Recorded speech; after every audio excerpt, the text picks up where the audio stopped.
Assalamualaikum warahmatullahi wabarakatuh. Saya Cindy Pritami Putri. Saya mahasiswa Universitas Widyatama. Kali ini saya sedang berada di salah satu fasilitas kesehatan yang memiliki fasilitas pelayanan cuci darah. Seolah-olah ginjal adalah kompas hidup kita. Kira-kira apa sih yang terjadi kalau navigasi hidup kita ini rusak? Dalam video kali ini saya akan mengajak Anda untuk berdiskusi dengan para tenaga medis tentang gagal ginjal kronik. Saya juga berkesempatan untuk berbincang dengan salah satu pasien gagal ginjal kronik yang sudah membuktikan dan memberikan contoh bahwa gagal ginjal bukan berarti gagal produktif.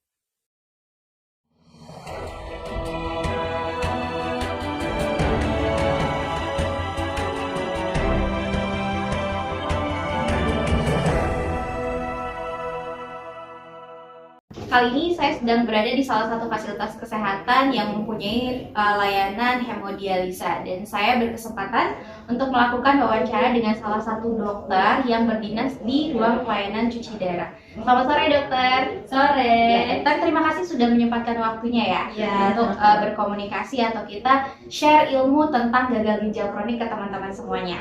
Oke, dokter, langsung saja ke pertanyaannya. Saya mau tahu dok, untuk gagal ginjal kronik sendiri itu apa sih yang jadi penyebab utamanya biasanya dok?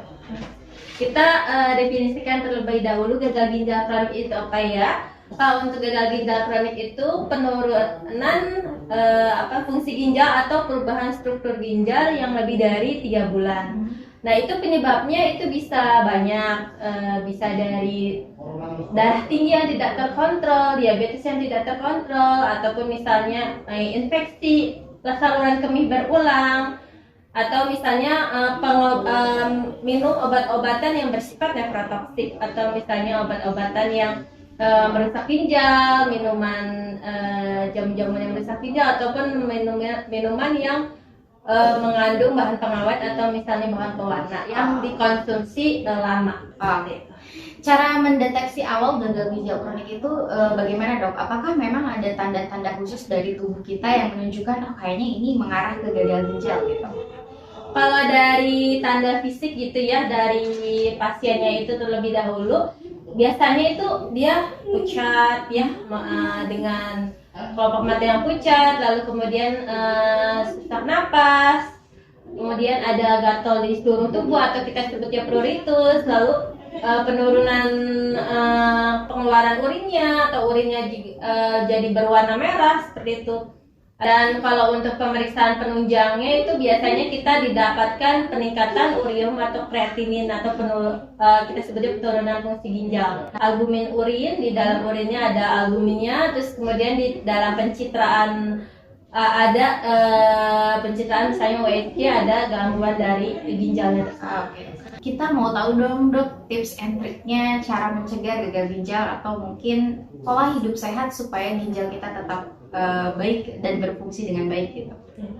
Kalau untuk mencegah dari gagal ginjal kronis tersebut, itu kembali lagi kita harus pola hidup sehat ya, minumnya apalagi ginjal itu kan harus dengan minum yang baik ya, seperti 8 sampai 10 gelas sehari. Terus air putih ya, yang jelas harus air putih, karena banyak sekali sekarang yang anak bahkan orang dewasa itu lebih banyak minum yang bahan pengawet dan berwarna, itu malah merusak ginjal. Dan obat-obatan kadang ada yang dikonsumsi secara tidak bagus, tidak menurut anjuran dokter, itu biasanya juga ada yang bersifat, karena ada obat yang bersifat nefrotoksik atau obat yang merusak ginjal. Nah, itu kalau diminum secara terus-menerus akan menyebabkan kerusakan ginjal. Oke, baik dokter, terima kasih dokter waktu dan kesempatannya. Ya. Nah, itu dia sesi wawancara kita sama dokter pelayanan cuci darah. Mudah-mudahan apa yang beliau sampaikan bisa menjadi ilmu untuk kita semua. Terima kasih. Saat ini saya sedang berada di ruang pelayanan cuci darah, di mana ruangan ini biasanya digunakan untuk pasien dengan gagal ginjal kronik mendapatkan terapi cuci darah. Kali ini saya berkesempatan untuk melakukan wawancara dengan salah satu perawat yang berdinas di ruang pelayanan hemodialisa. Saya di sini sebagai orang awam, atau mungkin pertanyaan saya juga bisa menjawab pertanyaan dari teman-teman di luar sana yang belum mengetahui cuci darah itu seperti apa. Jadi saya mau bertanya bagaimana sih proses cuci darah atau biasa yang kita kenal itu hemodialisa? Baik, dimulai dari fungsi ginjalnya dulu ya. Fungsi ginjal normal itu kan sebagai pembersih. Dalam keadaan sehat, ginjal itu menyaring darah dari sisa hasil metabolisme atau racun dalam tubuh yang dikeluarkan melalui urin atau air kencing. Nah, dalam kondisi ginjal yang menurun, ginjal itu tidak mampu berperan sebagai pembersih. Nah, maka dibantulah menggunakan mesin cuci darah ini atau mesin hemodialisis. Awalnya, proses awalnya itu dimulai dengan membuat akses keluar masuk darah yang dipompakan ke dalam mesin. Nah, proses yang terjadi atau komponen mesin yang berfungsi sebagai ginjal buatan itu namanya dialiser. Proses pembersihan terjadi di sana, mengeluarkan racun, mengeluarkan sisa hasil metabolisme, kemudian darah bersih dipompakan kembali ke dalam tubuh. Proses ini biasanya terjadi 4-5 jam atau tergantung dengan kondisi pasien. Oh, oke. Kemudian selain terapi cuci darah sendiri nih Pak Wisnu, terapi apa saja sih yang mungkin bisa saja diberikan atau memang harus diberikan gitu ya kepada pasien dengan gagal ginjal kronik? Kalau dilihat prosesnya kan tadi mungkin memakan waktu dan lain-lain. Betul. Apakah ada terapi lain gitu? Betul. Pada pasien yang didiagnosa gagal ginjal kronis, sebenarnya ada terapi selain cuci darah. Oh iya ya. Ada namanya peritoneal dialisis atau kita biasa menyebutnya CAPD. Kemudian ada transplantasi. Nah, biasanya dalam keadaan darurat, dokter akan menyarankan untuk tindakan cuci darah dibandingkan dengan dua tindakan ini. Karena tindakan CAPD ataupun transplantasi itu memerlukan waktu yang lama. Itu terkait dengan prosedur yang harus dilakukan. Oh, okay. Kalau dilihat, kalau tadi kita sudah bahas secara terapi cuci darahnya sendiri. Tapi kali ini saya mau tahu gitu ya, peran dari perawat itu sendiri. Biasanya orang dengan divonis gagal ginjal awalnya pasti shock dulu kan. Betul. Atau mungkin bisa saja terjadi penolakan di dalam dirinya gitu. Nah, peran perawat sendiri untuk memberikan dukungan atau mungkin saran supaya pasien psikologisnya tidak terganggu, biasanya itu apa saja sih yang diberikan sarannya terhadap pasien dengan gagal ginjal kronik? Banyak sekali. Kita sebagai perawat ya, pastinya ketika ada pasien yang didiagnosa gagal ginjal kronis kemudian harus menjalani terapi pengganti fungsi ginjal, pasien yang pertama kali pasti akan mengalami penolakan terhadap sakitnya. Jadi kita sebagai perawat menjalankan asuhan keperawatan secara holistik, mulai dari pasien itu didiagnosa sampai dengan pasien itu menerima kondisi sakitnya. Terus bagaimana kita memberikan edukasi, memberikan asuhan sampai dengan pasien itu mampu hidup dengan kondisi saat ini dan mampu berkualitas. Salah satunya dengan memberikan edukasi tentang pentingnya menjalani terapi, terus kemudian minum obat, kontrol rutin, dan yang paling penting adalah emosi dan psikologi.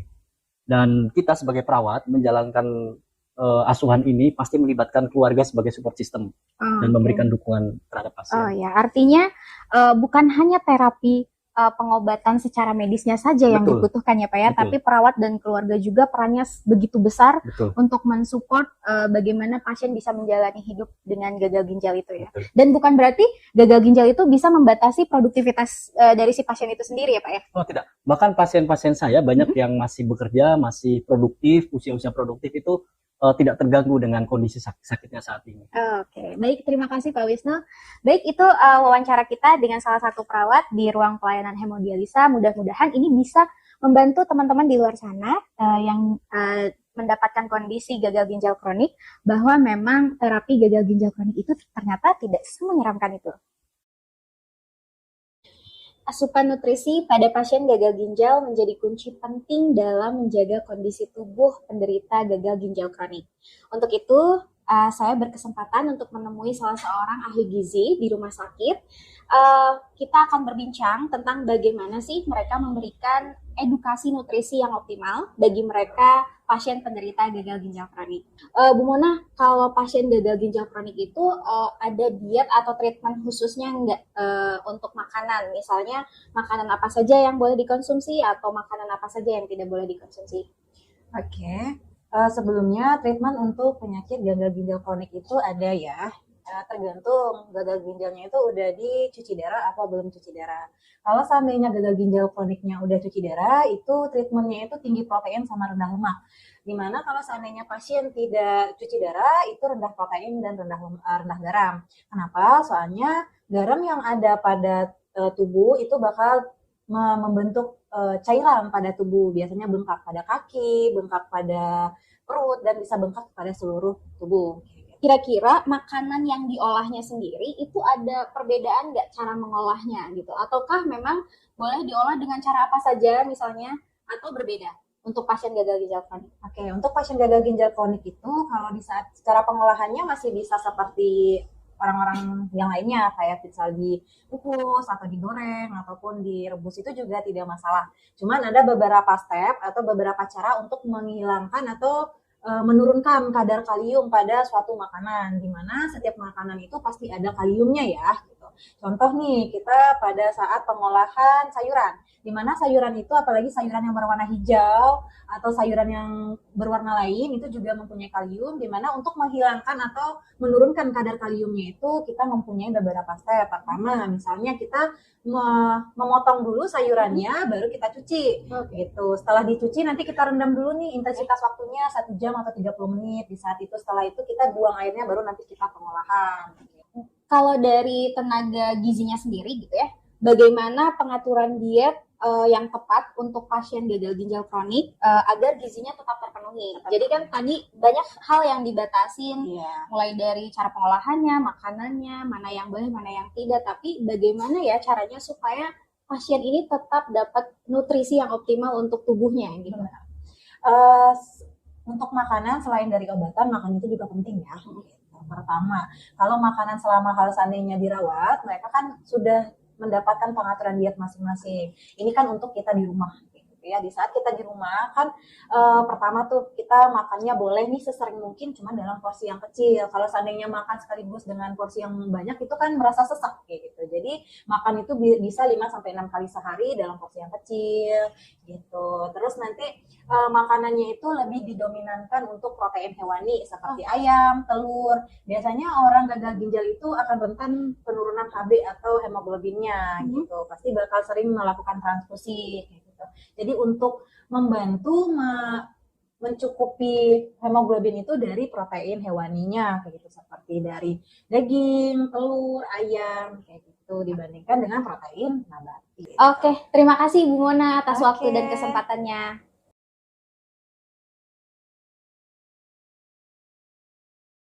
Kuncinya mah itu aja, berdoa sama yang kuasa biar tidak ngedrop. Terus kuncinya ya pokoknya mah dilawan lah.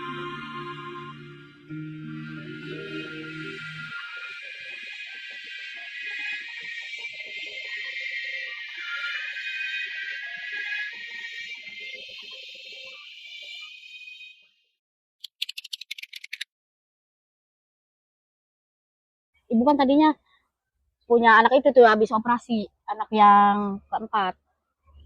Habis itu umur setahun, tuh ibu kakinya pada bengkak, masih pada bengkak aja. Terus kok napasnya sesak aja gitu. Kalau tidur tuh nggak bisa telentang, tidur mah kayak gini aja duduk, bari ininya ditumpuk bantal sampai 7. Tuh, dibawa ke rumah sakit. Pas ke RSUD baru tuh dipakai itu tuh yang di swab apa sih di sini di swab. Kata dokter teh bilangnya yang meriksa ibu tuh ke dokter Norman ya, Bu jangan makan yang gurih-gurih katanya, gorengan nggak boleh, mecin nggak boleh, masako nggak boleh, jangan makan yang asin-asin. Ya udahlah ibu mah pasrah aja, yang penting mah sembuh. Dapat 17 hari pulang ke rumah seminggu, napasnya sesak lagi, dibawa lagi ke Bayu Asih, sempat koma 4 hari ibu. Terus dokternya bilang ini mah ibu mah katanya harus cuci darah, katanya gitu, harus cuci darah rutin katanya.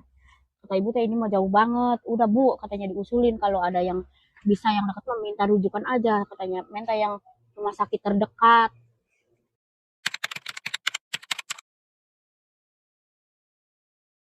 Ya nggak tahu ibu mah ya pasrah aja lah, gimana kata dokter aja tadinya kayak gitu. Yang penting mah ya tadinya mah ibu juga kok harus cuci darah ya gitu, apa harus ya dok gitu kan nanyanya, apa harus gitu kata ibu teh.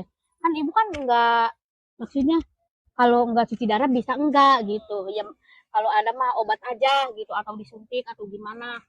Tapi katanya udah Bu katanya harus, itu mah emang harus rutin udah kayak gitu katanya, kalau itu mah perjalanannya harus begitu Bu.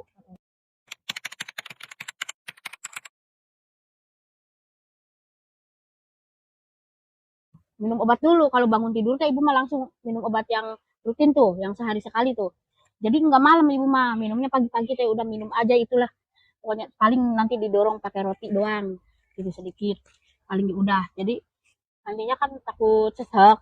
Nah, makan mah kalau siang makan tuh. Ibu buah-buahan deh? Enggak, cuma tertentu doang. Jadi enggak ada apa buah-buahan gitu dimakan semua, enggak. Ibu mah, enggak.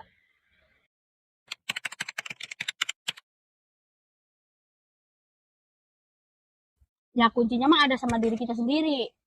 Ya kalau kita yakin bahwa pokoknya mah percayalah kita ada penyakit enggak ada yang tidak bisa disembuhkan ya. Kita itu udah berusaha, udah berobat, dokter pun kan kasih yang terbaik. Kalau dokter nyaranin, Bu, ibu harus kayak gini ya, kita menurut aja. Terus ibu harus kayak gini ya, udahlah gimana yang terbaiknya. Mungkin kan dokter kalau kayak gitu teh sayang beren sama kita. Nah, terus yang kedua ya dukungan dari keluarga juga. Kalau pasien, kalau orang sakit, justru kalau tidak ada dukungan dari keluarga, itu malah terpuruk, benar. Jadi, buat apa saya mau udah punya penyakit, yang sembuh aja udah nggak mau ngurusin. Nah itu, pokoknya mah intinya mah nomor satunya, kitanya udah percaya sama yakin sama diri kita sendiri bahwa kita tuh bisa sembuh. Itu, ya alhamdulillah sih ibu juga udah dukungan dari keluarga gitu kan. Mana anak-anak masih pada kecil, kalau kita kalau nggak ada mamanya gimana kan ibu kayak gitu mikirnya. Jadi mau nggak mikirin penyakit lah, udah biarin aja nanti juga kalau kata yang kuasanya ibu udah sembuh ya sembuh kayak gitu kan. Kalau umurmu udah ada yang ngatur, ibu mah kayak gitu. Penyakit penyakit itu jangan didiemin, dilawan, ya insya Allah itu sembuh.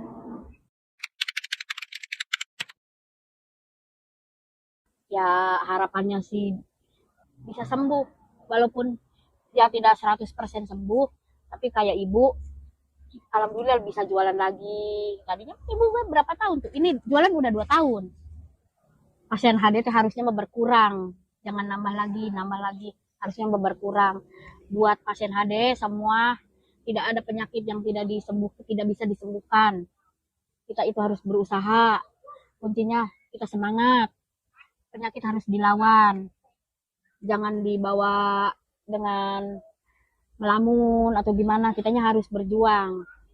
Kuncinya mah itu aja, berdoa sama yang kuasa biar tidak ngedrop. Terus kuncinya ya pokoknya mah dilawan lah penyakit itu.